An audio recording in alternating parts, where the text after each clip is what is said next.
Hey, it's me, that gremlin that shows up every 6 months to torment technology for your viewing pleasure.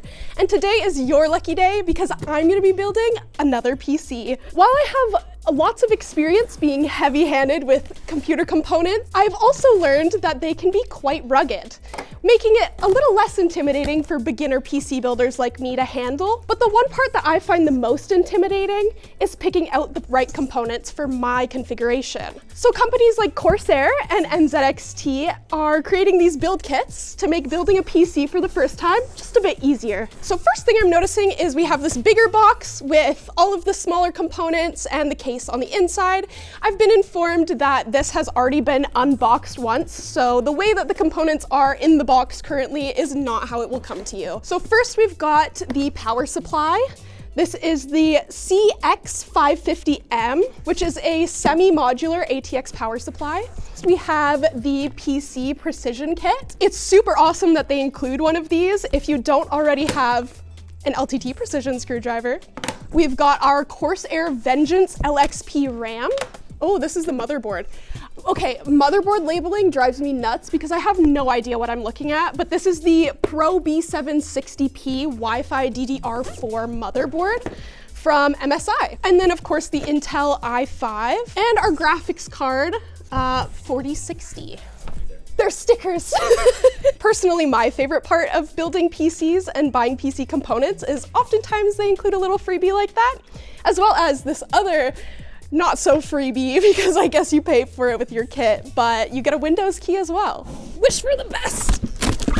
Oh. Flawless. Did he break? Oh no! He's dead bread.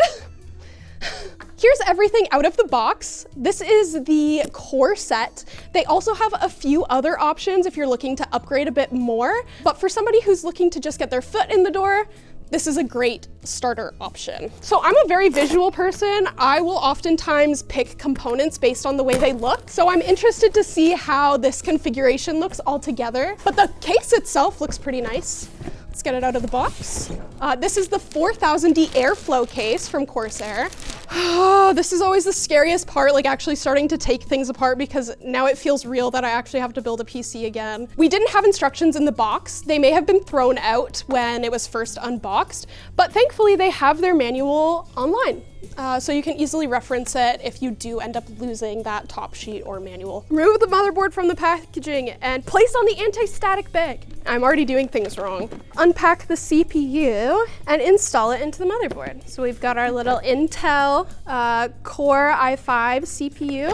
Do not remove the plastic cover protecting the CPU socket. Good thing I read the instructions because I almost did that. Match it with the small triangle located at the bottom left corner of the CPU socket. Oh yeah, it's right here. No pressure. Oh, I'm so scared. I'm sweating. Okay. Oh my God, my hands are so shaky. Did you see that? It's like a horror movie for me and for the audience. I think I did it. Oh my God, I'm so scared. Oh my gosh. Okay. And then it's really tight. It's really tight. Ah!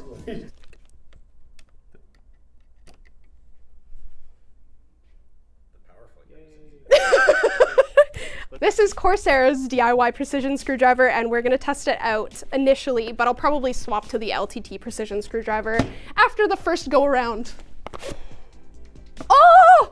Okay, I appreciate this a lot, but it like matches the cover and the holes on the PC case. Good on you, Corsair. We love some brand guideline consistency. It has a magnetic tray, which is nice. I don't want to go all infomercial and start pitching the LTT precision screwdriver to you, but I already have a few notes for Corsair. Anyways, I'm gonna have to get used to this. My hands are so shaky. It's the fear. I don't want to disappoint the people. Oh my gosh. Oh, it doesn't have a picture of the SSD installation portion, but thankfully I've done this before, so I think I know how to do it. That was a very satisfying click. This looks right. Now I must put the screw back in. It's not magnetic enough. I need a more magnetic precision screwdriver. That's where the LTT precision screwdriver comes in handy. Look at that never, I gotta stop doing that. I hate screwing anything in because I always strip threads, like literally almost every time. Oh, maybe I'm just screwing in the wrong one. Wait, let's try a different screw. At least I can say you're getting an authentic view of what building a PC for a beginner looks like. We have our Corsair Vengeance DDR4 RAM. This is two 8GB ones, so 16 gigabytes total. I personally run the Vengeance RAM in my PC, but it's the white ones to match everything else. And I also know we need to unlock these, but I can't remember which two slots I need to put it in, so maybe the instructions can help. I hate when they use numbers like this. I don't have any reference for where I need to start the count from. Well, they're color-coded in the image, but they're not color-coded on the motherboard. So after building a couple PCs, I know now you align this little slot with the little slot there, and then you just push until it clicks. A little bit of pressure on both sides. It's in. Yay! I'm super surprised with how good this is actually going so far. Oh, it goes this way. Okay, so don't install it upside down like I was about to do.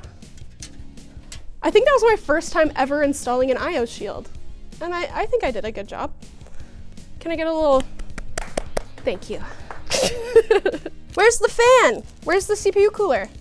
No, no cooler. Whoever unboxed this initially, Jake Tivey, forgot to put the CPU cooler back in. You're our savior. Be careful not to remove the pre-applied thermal paste found on the bottom side of the air cooler. No thermal paste in sight, but thankfully we have a tube here. All thermal paste applications should be gauged on how dinosaur they are. Does it look like a dinosaur? Be honest. Yeah. Thank you. Push down the push screws until they click. Okay, I see. So there's some little holes here. Oh, this is so scary. I haven't installed a CPU fan like this before. Okay, it kind of looks like these three are incorrect. I just need to push this one. How is there thermal paste everywhere? Look it, it's here, it's here. It's on my hand again. At least everything will be pasted. There's literally thermal paste on this. How did that happen? How is it all over me like this? Is this a normal experience for PC builders to have thermal paste everywhere? So I may have missed a step, but that's okay. We're going to do that step now by installing the motherboard into the PC case. You know what got me is there's no picture of that. I want pictures. Is it all right if I lower the desk a little bit? What did you just say? A little louder? One more time? Say it. We still need to throw to the sponsor. The sponsor? Thanks to Vessi for sponsoring today's video. Their new courtside classics bring a vintage tennis shoe style to their roster, and just like their other shoes, they come with Vessi's claim of being 100% waterproof. Even the brightest, sunniest days can turn cloudy on a whim, so your feet need to be ready for any occasion. Whether that's a surprise lake day chilling on a boat or one of those long nights in the city. The courtside classics come with a padded tongue and collar, plus a lightweight design that makes you feel like you're walking on clouds. Go snag a pair today using our link in the description, and you'll even automatically get 15% off your entire order. Oh, I put the IO shield in backwards. Do you remember like 20 minutes ago when I said, so don't install it upside down like I was about to do? Don't install it upside down. Easy fix. Those are the kind of fixes I live for. And I'll take my nicely organized screws with me over here while I screw in the motherboard. I can probably stand the PC case up now. Yay! Look at how beautiful! It doesn't have a graphics card in there yet, but I feel pretty good. It's nice they're like kind of already cable managed a little bit in the back. I appreciate that. Less work for me. Refer to the motherboard's manual for detailed description of the ports and connections, but there are images, so I'm going to refer to the images.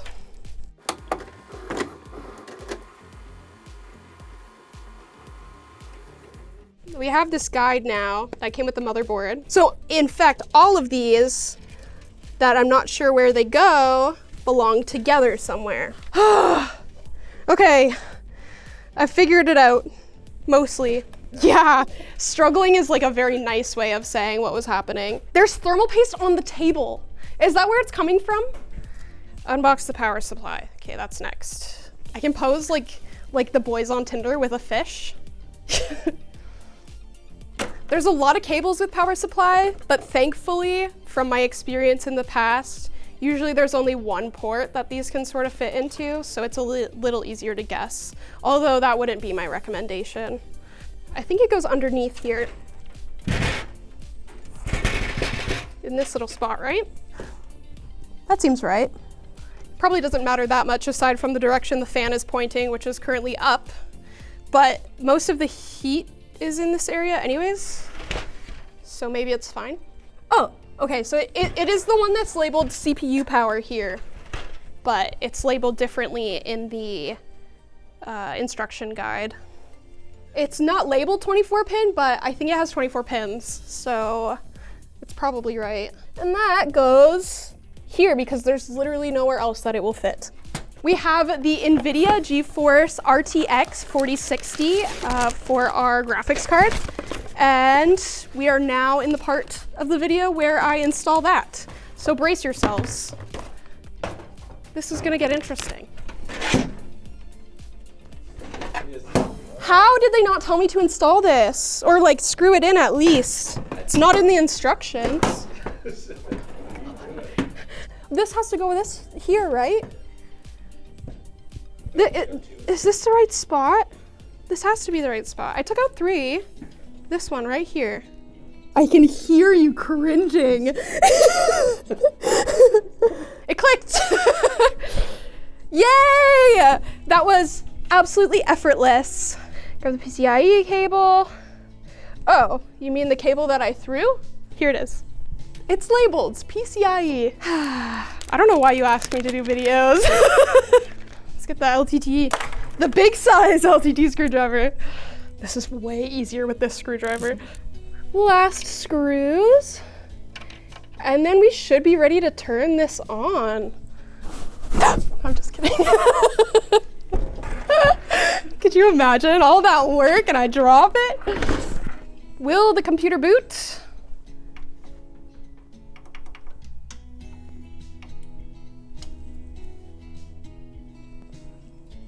Okay, what did they always say? Unplug it and plug it back in again? All right, we gotta. Oh!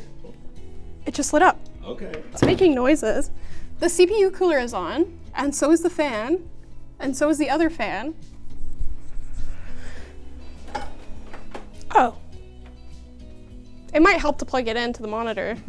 Just in case this happens to you, thankfully Corsair has a help portion on their website where they mention what do you do if your PC doesn't turn on? And they have a support number that you can call, so hopefully they can help you figure it out. Thankfully, I have my own support team here at LMG, but most people don't have the pleasure of that. So as you can see, we have the PC up and running. You might want to play most games at 1080p, although you can try running some in 1440. You just might not get the best frame rates. However, with this being their base model version of this build kit, 1080p isn't necessarily a bad thing. It works, and I built it with ease, kind of, mostly, and a little bit of help. At $1,000, I would say this is a success. Thanks for watching. Subscribe to ShortCircuit, and if you're interested in watching me build another PC, I won't blame you if you don't. I would check out the NZXT Build Kit video that I did on this channel. Thanks for watching. Bye.